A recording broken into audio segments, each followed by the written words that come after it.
My name is Helen Stott and I look after the marketing for KCA people, and we are joined by Kay Crayford, our indispensable business support administrator. And But before we start, I just want to look ahead to our next webinar, which will be covering retaining talent in the workplace, and that will take place on Wednesday, the 28th of February. There will be a QR code available at the end for you to book your place. So back today, the webinar will be recorded and available on our YouTube channel and website in the next few days. For the benefit of the recording, we have set your cameras and microphones off, and only your avatars will be shown. There will be time at the end for questions, so please use the Q&A function to submit any questions that you may have. Thank you again, and over to you, Miles. That's great. Thank you. Thank you very much for the introduction. Hopefully everybody can see my screen okay. So yeah, look, this whole topic is quite challenging, quite sort of contentious, and I think there's a lot of organizations haven't started a journey yet, organizations part way through but very early on, some powering sort of ahead. I think one of the most challenging issues is around inclusive hiring, is this whole space around DEI, and the fear that a lot of people have of if I say the wrong thing, no matter how well intended, I'm going to get cancelled, I'm going to get put through the ringer on social media. So what we're going to talk about today is a lot of things around best practice, but to sort of kick us off, really what I want to do is really just talk about that sort of macro sort of situation. So I'm going to share stats, data, information. Something you will get is you'll all get a copy of these slides made available for yourselves, as well as the recording as well. So don't worry about making too many sort of copious notes. In terms of, let's cut through the BS and get straight to the heart of it. What we're going to talk about here is, what you need, particularly around that leadership piece, and a lot of the work that KCA people do working with organizations is helping them hire better for themselves. But quite often we get involved actually physically doing some of the hiring with organizations around leadership, and this is where doing it through the lens of DEI can have quite an impact. So we're going to talk about impact, and then we're going to share a lot of best practice, things that we do, but also as well reference a case study for an organization that we've worked with, I personally worked with over a number of years, helping them achieve some pretty impressive results and some amazing things with the approaches. So again, I'm not going to regurgitate every slide, but clearly, hopefully this sort of scene in a room, this isn't staged, that is a genuine photograph. We've got to move beyond that, but while there's still more CEOs called Peter than female CEOs in the UK, we clearly have an issue. Some of the dials are moving, which is great, but there's pressure. So I think what's happened is, government, other organizations shining the spotlight, the dial moves, but it's moving really, really slowly. Is there an improvement? Yeah, but really, are we talking about, just over 1% shift, less than 1.5% in 2 years? That's not acceptable, and that's just with regards to gender. You go a level below board where the light isn't being shone quite as brightly, and the progress is the same, but it's starting from a lower starting point. So again, that representation just isn't there. A lot of organizations, the focus, I think, has been very much around gender, very much around race and ethnicity. Look, I'm not calling those organizations out. I think you need to start somewhere, and those are two great places to start. But what we're not doing is we're not going to be exclusive to just gender and race when we talk today. It's about all areas and aspects of diversity. Some of them protected in law, many of them not. But that's where we need to sort of move on to. So let's just talk about that for a minute. So for the HR professionals in the room, as well as myself, if you're not familiar, Equality Act 2010 mandated 9 protected characteristics in law and under law. So these are the things where there is some focus and some attention, and organisations that don't do it well in any aspect of these can be challenged, can be taken to court, can be sued, whatever.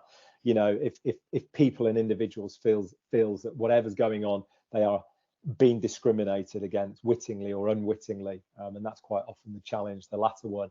But there's lots of other areas to think about as well, things that aren't protected, that where discrimination happens, whether that's, you know, the accent that we speak with, the background that we come from. You know, I've known and I've seen instances where a CV comes across a desk, somebody recognizes the address and say, bloody hell, that's ooh, I know that estate, that's Christ, I'm not sure about that, you know. And immediately, it's not saying that individuals then, oh, they're in the bin, but there's that immediate negative connotation, where they've been to university, you know, maybe where, you know, again, you know, we talk about where people live, but it's that level of income that they have had previously. If we're not going to give people the chance, we're not going to have an equitable society where we give people a foot up. Well, we're just going to continue to push people down because of their background, because of you know, the circumstance of birth being so challenging.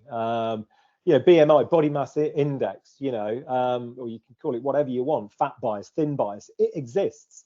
Body modification's one that I'm really quite frustrated about, as somebody that's got tattoos, had multiple piercings, don't wear them these days. I think the daughter would be too embarrassed. You know, but yeah, what's wrong with it? I mean, there's an example recently, and I'm sorry to call out somebody on this or a business about this, but you know, Manchester United recently, and they're my club, I love them dearly, but you know, their hospitality, all their hospitality staff were told that, you know, you're not allowed to have visible piercings. Anybody that's got visible tattoos you need to be covering them up. But at the same time, they've got people paid hundreds of thousands of pounds, you know, a day, a week, running around on the pitch with covered in tattoos. But that's okay, isn't it? Because they're the players. It's double standards. It really sort of sucks. So lots to talk about. One of the biggest things, I think, you know, again, this is just raising awareness at this early part of today's webinar. How embarrassing is that? You know, social mobility, the thing that basically underpins, you know, diversity and stops that progression of people in underserved communities. You know, we are right at the bottom of the ladder for those countries that collect data, present data. Not very proud to be number 13, equal 13th with the United States. You know, it really is. It's shambolic, and that's why we've got to change things, and we've got to change the way we hire, particularly in leadership, to start moving on, to start driving some of this stuff going forward. And why? Because it can be positive. You know, there's many surveys, many reports, studies that have been done by people like Deloitte, McKinsey's, Harvard Business School. I could reel them all off. If anybody wants links to these studies, just direct message me on my LinkedIn and I'll send them to you. But it's well proven that organizations that have high levels of diversity within leadership, not just at board level, within leadership in an organization, are better at innovation, better at problem solving, don't have the issues around talent management, you know, have better retention levels, high levels of internal satisfaction. They're more sustainable as organizations. Interestingly, for those in the room who might have organizations that are visible, have you know, external customers where you have touch points. You know, organizations that have diversity, you know, quite often again they do have high levels of customer engagement. Why? Because you're likely to have very diverse customers, and if every time a customer engages with somebody, it's just that classic person with that accent, so on and so forth, well, you're not being very representative of the community that you serve and deliver your services to. Now, financial results is an interesting one. Why? Because I think it's probably too short in the time frame where there's been real focus in this area to actually empirically, you know, state that financial results are considerably better with diverse organizations that have inclusive cultures. All the evidence is leaning that way, and I do think in the next 12-18 months there'll be some proper hard evidence to remove those question marks, but performance is definitely better. I think we just need to just sort of give it a little bit longer to prove the sort of medium term rather than just short term effects that it is genuine. So impact is what it's all about. And, you know, for me, you know, and hopefully everybody else in the room, leadership needs to be fit for purpose. You know, we want teams to have relevant skills, appropriate experiences, ideally lived experiences. It's not about having awareness of it, it's about having been through it and understanding it.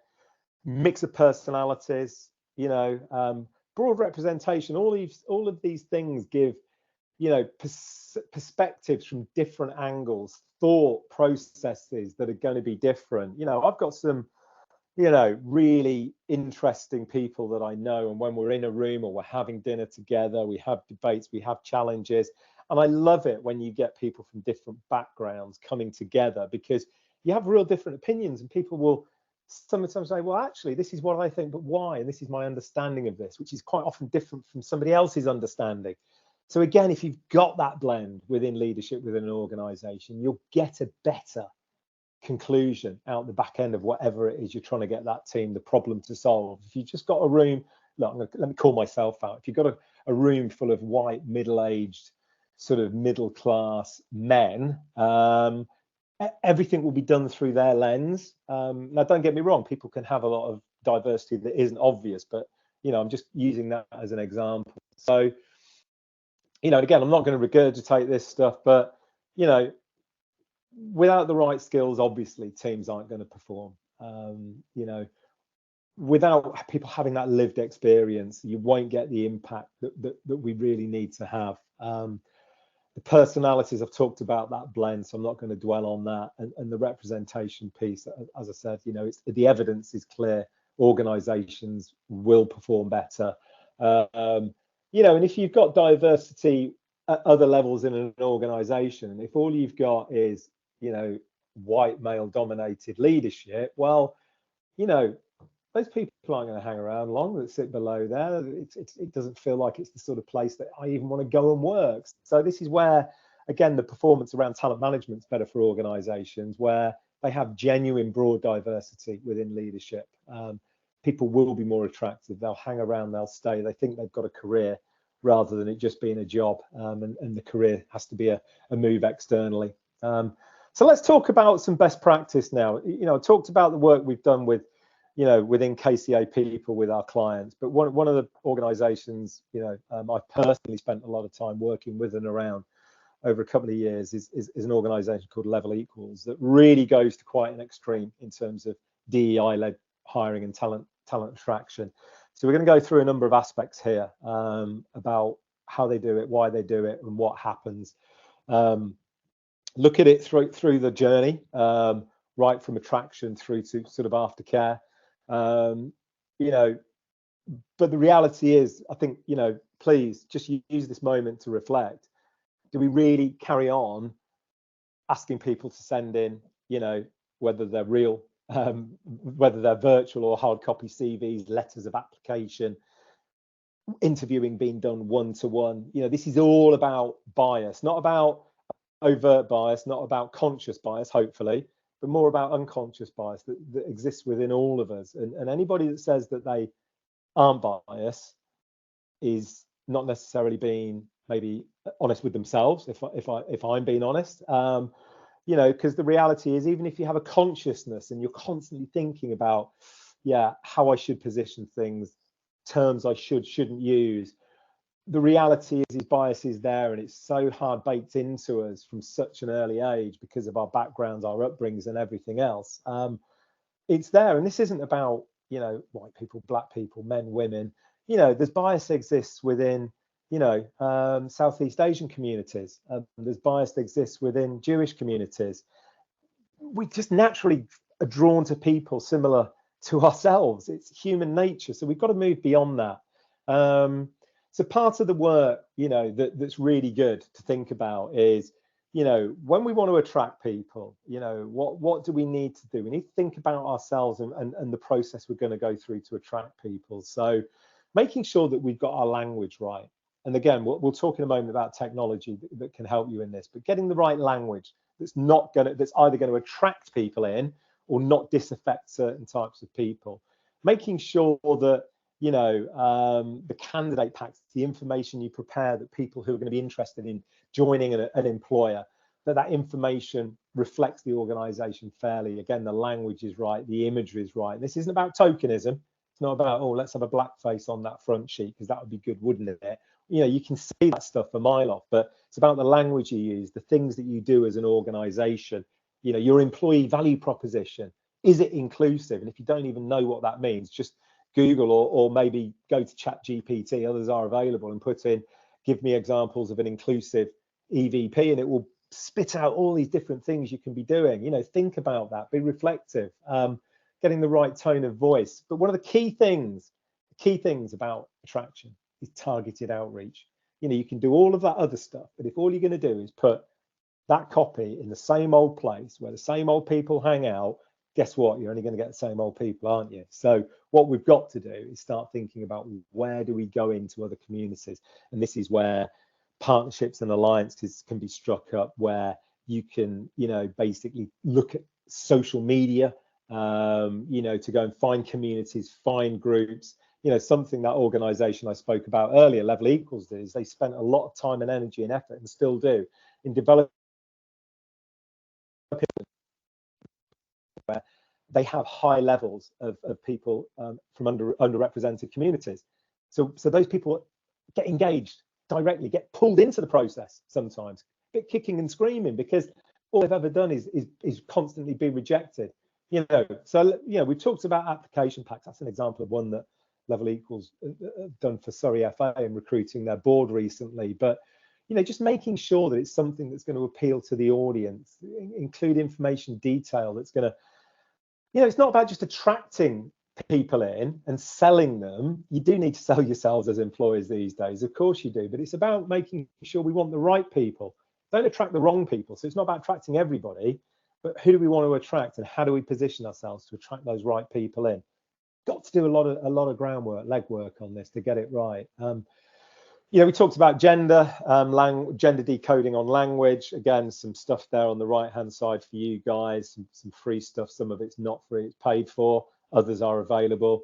But let's go through the narrative and pull out the bias, the gender decoded stuff. I'll talk about jargon and simplifying copy as well in a moment, and share some links to a great piece of technology that will help you do that. But one of the big boo-boos, I think, still, too much information, too much desirables. Forget the desirables, not even interested in the bloody desirables, excuse my language. It's all about the essentials, but there's no point having 20 essentials.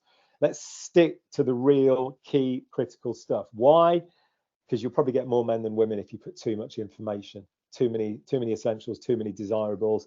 You're going to be male heavy, because men have much lower standards than women, and therefore women just tend to think, oh, I can't do that. Oh, I'm not going to apply because it's just not going to be worth it. I'm unlikely to be successful. Whereas men will give it a go. That's just something that's proven with scientific studies. So again, let's think about some of these things. Talked about the content and layout and decluttering. Hemingway app, brilliant for this.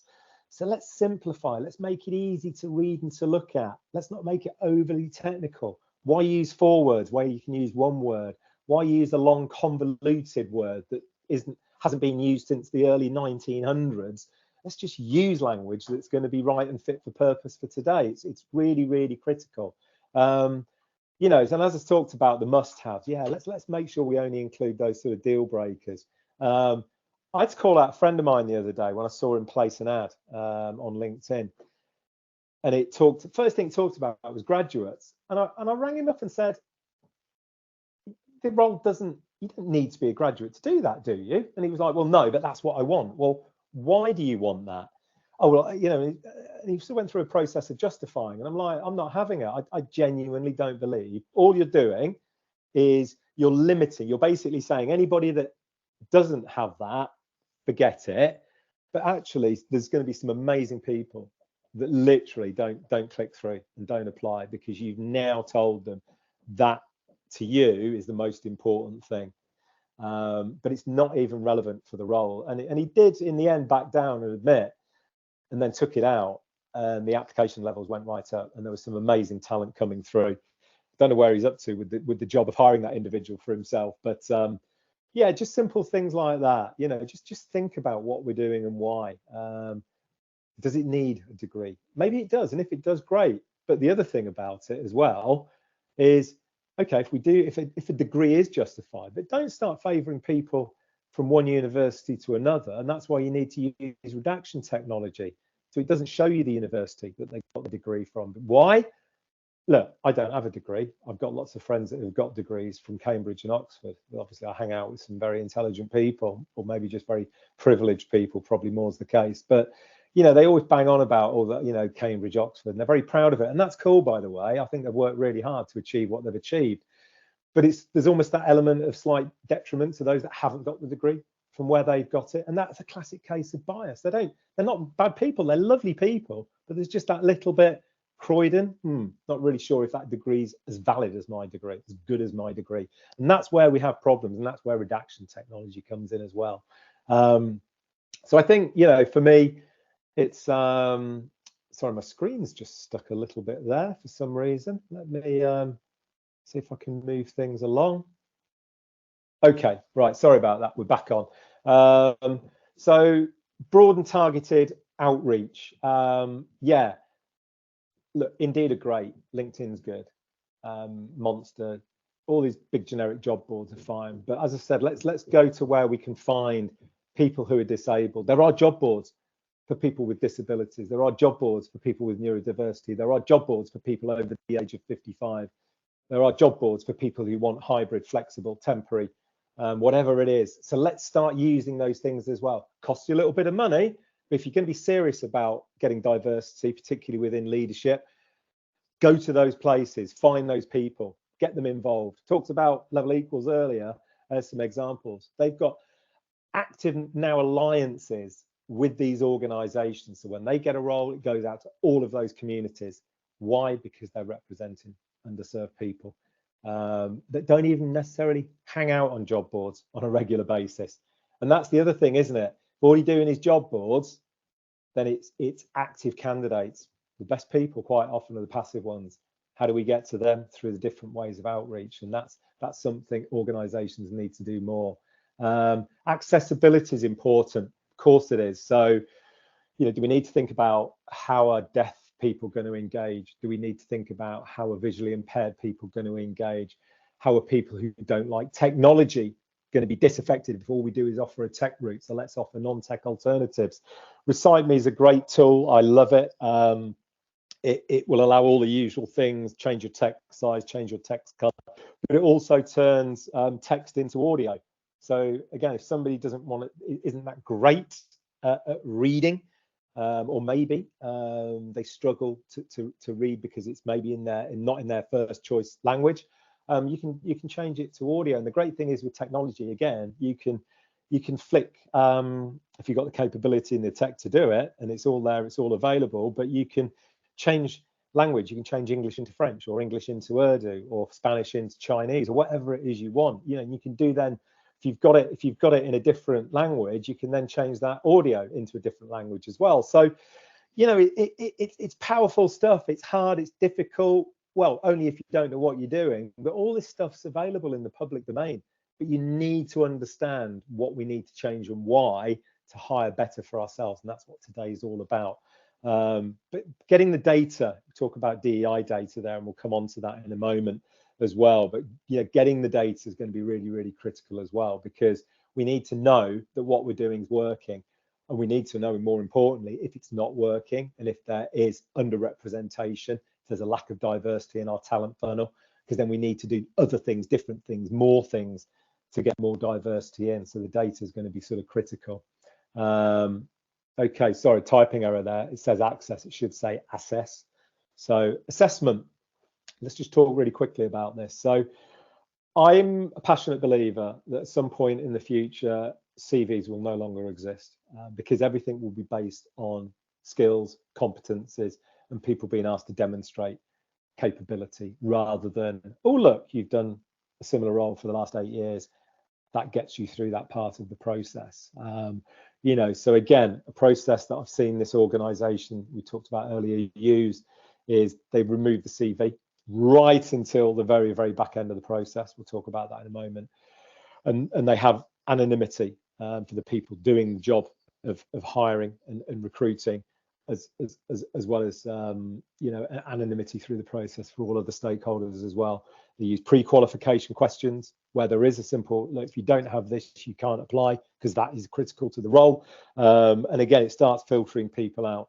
Using things like work sample questions, work-based scenarios is, I think, just game-changing. Used to be called competency-based interviewing, but it's a similar type of scenario. So, explain to me, in this situation, how would you manage it, handle it?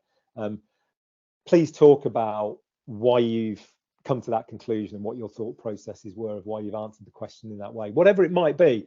But this allows people to talk about, not I've done a similar job and here's my proof, but actually say, this is what I would do and why. This is where my thinking comes from. This is what I'm doing and the impact I think it will have. It allows people maybe who don't have the depth and breadth of experience that maybe candidate A or B does, but candidate C or D is still a great, worthy individual. It gives them more confidence to be able to position themselves in the best light. And I'll tell you the other thing it does as well, and I've seen it where people haven't been that bothered clearly about when they apply for the role, and therefore they don't make much of an effort in answering the questions. And I've seen situations where people have sort of challenged why they're being rejected, and it's like, well, and I'll share the feedback that gets given as part of this type of process. But yeah, clearly you haven't answered. You haven't taken the time and the effort or the energy to be the best version of yourself in that situation, and therefore you didn't achieve the score that you might have achieved if you'd spent a bit more time and effort and energy. Trouble is with a lot of job boards, they make it too easy to apply. So people are just click, click, click, click, click. Little note with it, click, send the CV. People are doing that more and more because all they get is immediate responses saying, if you hear nothing within 14 days, assume you've been unsuccessful, and stuff like that all the time. So people are now becoming jaded around applying for roles, have been asked to put huge amounts of data into an ATS platform and then get an automatic rejection or just hear nothing. It's like, we don't need all that stuff. Only collect all of that critical information, all of that detail at a stage later down the process. Let people get hold of the candidate pack. Let them do the pre-qualification. We don't need all the information to start with. Make it easy and simple for those candidates coming through the journey. Making sure that you don't one-to-one interview is critical. And one of the things that again works really well, and I've seen amazing results, is where you're scoring answers to questions or work-based scenarios, don't allow one person to do that. Make sure you've got multiple people doing it to an agreed matrix, scoring matrix, but make sure that those people are diverse as well in age and gender, ethnicity, so on and so forth, because you get a much better consensual outcome as part of that. And use technology to randomize, and that's something I'll come on to just now. So what I'm talking there is, if you've got candidate 1 and they answer 5 questions, 1 to 5, and you see candidate 1 and do the 1 to 5 score, then you move to candidate 2, do that, candidate 3, do that.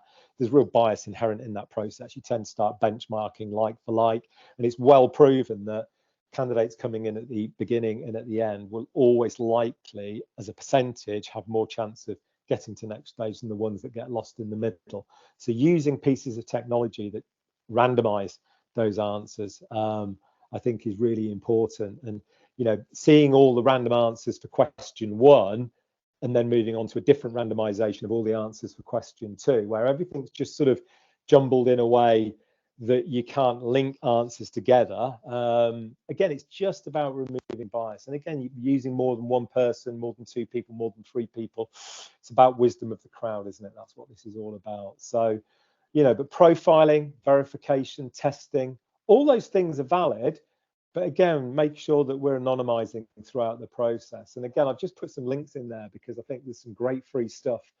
Or you only spend money at the point of engaging. You're not signing big contracts. You're not signing up to licenses for any of this stuff. But yeah, think about what could we use to help screen and vet and qualify our talent better and easier. Wouldn't do it right at the start, but maybe at these points, yeah, let's do some technical testing. Let's if we've got a role that's in the public domain, maybe we need to do social media check, make sure that there's no hideous skeletons in closets that are going to cause us huge embarrassment and cost us a lot financially as an organization.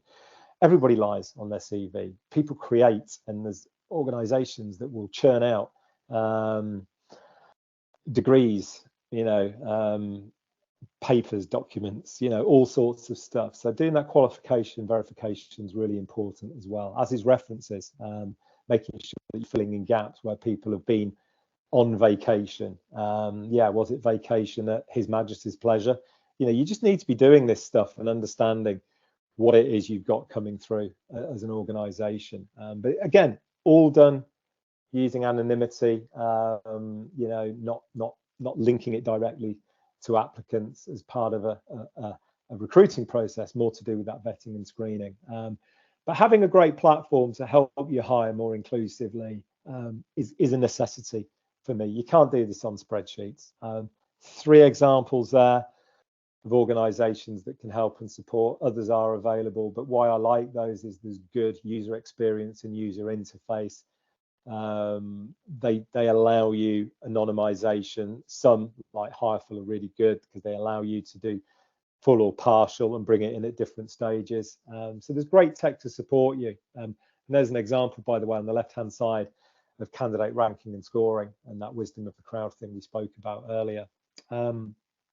Data, sorry you won't be able to see the detail on that on the screen potentially, but as an organization, whether it's you recruiting for an organization, if you're a recruiter who's in the room today joining us, an internal or external recruiter, or maybe you're an HR professional, being able to present data in terms of a single project or multiple projects, what does diversity look like between the lenses of those 9 protected characteristics at the top of the funnel, at the bottom of the funnel. If we've got particular things we need to focus in on in terms of getting more females into leadership, more non-white people into management roles, whatever it might be. Again, you can have that data, see that data and information. On the right-hand side at the top, it talks about what's working, where particular high levels of diversity were coming from, particular job boards, particular communities that work well for us. Again, all that stuff is there if you're collecting it right at the front end. And bizarrely, candidates will give you a lot of information around their DEI if they believe that you're collecting it for the reasons of driving diversity, not because you're collecting data for the sake of it and you're nosy. People can get very twitchy if they feel that there's a hidden agenda somewhere. It is a challenge. Here's an example, by the way. We talked about feedback. That's something, that level equals part of their process is every candidate gets a feedback graph, effectively based around the questions and answers, where you scored, where the average is, and where the people went through to the next stage. Candidates are absolutely loving that, because they're able to understand where they maybe fell short and why. And every candidate's given the opportunity to have one-to-one feedback as well. Takes time, takes effort, and therefore costs money. But as an organization, if you're outsourcing your brand to a recruiting partner, if they're not doing that, what are they doing with your brand? How are they misrepresenting you or doing you a disservice? And internally, if you're not doing that, then you're damaging yourselves, because it's not about the person that gets the role. It's about all the other people who could be relevant now or in the future who don't get the role. You want them to have a good experience of you as well, don't you? Because they will come back, they'll recommend, they'll talk positively about you as an organization. And if you've got, if you're a large organization or you're an internal or external recruitment partner, then having an understanding of your talent pool that you've got at the moment is important. And there's a really interesting organization that's popped their head up fairly recently called Mixel, who have great technology to be able to interrogate existing talent pools and produce DEI reporting against that. So I'm just sharing that as a recent innovation I quite liked. So just wrapping things up, making change happen. Again, some interesting stats, some of them sport related, some of them not, but apologies, because I've used level equals as a case study. But we've got to make change happen. It's critical. We can't be lazy. We can't be complacent. We're shifting the dial in some areas, but in many areas we're not. The hard yards are still to be done around disability, around neurodiversity. Why? Because those are very, very complex. It's not just about what's between your legs or the color of your skin. More challenging than that to understand. And that's why organizations have started with gender and race. But we do need to move beyond that, because being inclusive isn't about excluding. It's about including everybody in that process. And importantly, don't disaffect your internal stakeholders as well. You've got people working for you. If they think that you're, hiring, I hate the phrase positive discrimination, but it's probably a good phrase to use at the moment, where, are you doing female only lists, black only lists, disabled only lists? I think that's horrific if you're doing something like that. What you should be doing is allowing the best candidates through, regardless, don't discriminate, but makes additional places available. So if we're struggling for gender diversity, let's make sure that out of the 4 places we give for interview, 2 of them are guaranteed to be female. Now, okay, that may mean there might have been slightly better applicants who don't identify as females, but the reality is we need and we want to have more female representation, but we are still going to take the best 2 regardless through, and then the best 2 females as well. And you could do that in all areas, depending on your sort of needs. So think about things like that. But yeah, it's look, the numbers are there, the data's are there, discrimination is rife, and I, for one, just not prepared to sort of sit back and let it happen anymore. My mindset changed radically when I had my daughter was born nearly 11 years ago, and I started to look at things through her eyes and what the world was and what the world was becoming, and thinking, no, it needs to change. It needs to be fairer than it is at the moment. I'm not from a wealthy background, but my God, my colour and my gender have given me privilege where it doesn't exist for many. And I think, we just all need to do more to help our fellow humans have a fair crack of the whip. And we shouldn't be scared of that. And where it doesn't exist, call it out. Let's just finish now. Let's just talk about impact. And again, I'm not going to regurgitate these, but the reality is we need increased fairness and diversity.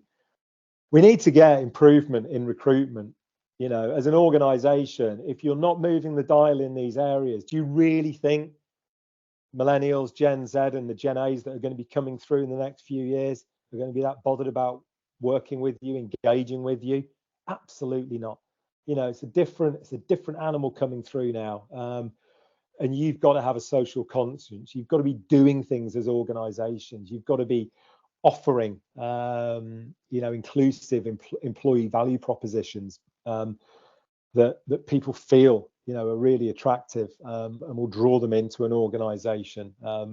Times aren't changing, they have changed. And if you're behind the curve, it's going to get harder and harder to develop and grow as a business where you're limiting yourself because of the talent that you can attract. It's critical.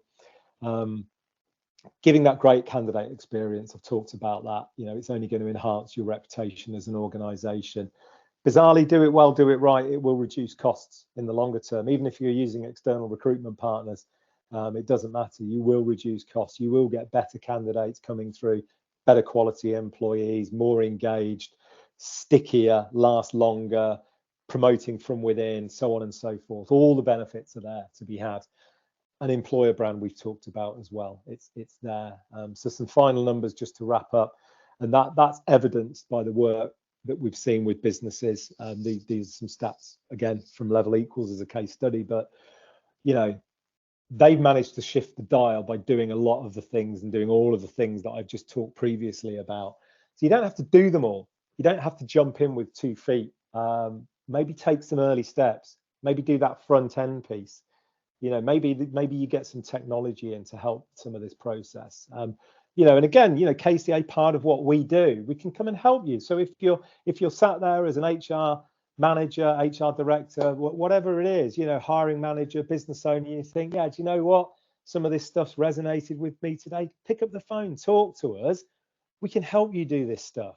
We can help you on your journey, even if it's the first step, second step, third step. It doesn't matter. You don't have to be 100% on this, from the get-go, but start somewhere and start thinking about it now. I think is where we're at. just a couple of testimonials from candidates that have been through a different experience and really loved it. A couple of articles, again, just because you're getting copies of these slides. Some really good deep dive stuff. Really good. Why? Because I wrote it. I'm sorry, I'm only joking. No, I did write it, but yeah, some really interesting stuff in those 2 articles, which are in Global Recruiter. So again, could resonate with a lot of the audience today. And also quite an interesting article that I posted on LinkedIn a while ago, but I do update the data in there. So it was all about, yeah, this chap who is 55 years old. I'm 55 on the 14th of February. Is white, but I'm not Cambridge educated, so I'm not that guy. But yeah, it just talks about privilege and bias and what you get as a result of that and why we need to change. You know, reach out if you want to talk about that. There's a link there to book some time in my diary, but reach out through KCA people on their website. And just what Helen was talking about earlier, our next webinar on retention, 28th of February. Claire's amazing, more amazing than I am, and she'll really, you know, do some amazing discovery around, you know, getting that retention piece right as an organisation. So, thank you for listening. I'm going to stop sharing now, and yeah, I hope it's been engaging.